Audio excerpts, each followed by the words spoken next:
Pengamat ekonomi di Universitas Diponegoro, Nugroho SPM menyatakan, meskipun akhirnya tarif PPN 12% hanya berlaku kepada barang mewah, namun tetap saja kenaikan PPN kepada barang pokok dan layanan publik menjadi 11%.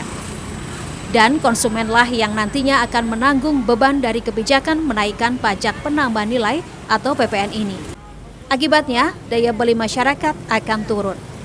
Sebaiknya kebijakan pemerintah untuk menaikkan tarif PPN 12% bisa dialihkan kepada pajak yang lain seperti pajak karbon, yakni pajak yang dikenakan atas penggunaan bahan bakar berbasis karbon atau aktivitas yang menghasilkan emisi karbon, seperti industri, pembangkit, transportasi, dan bangunan.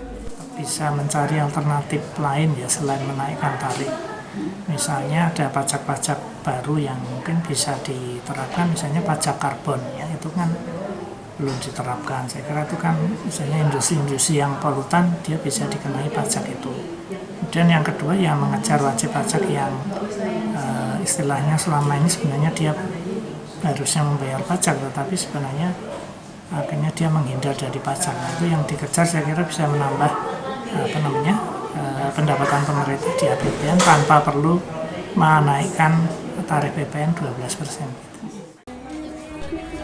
Menurut data BPS, daya beli konsumen di Indonesia dari bulan Juni hingga September 2024 sudah terlihat menurun. Hal ini tentu menunjukkan adanya indikasi deflasi. Dan kebijakan menaikkan PPN 11 hingga 12% ini akan membuat deflasi semakin tinggi. Hal ini akan berpengaruh terhadap perusahaan, di mana perusahaan bisa saja akan melakukan penurunan jumlah produksi hingga mengurangi tenaga kerja.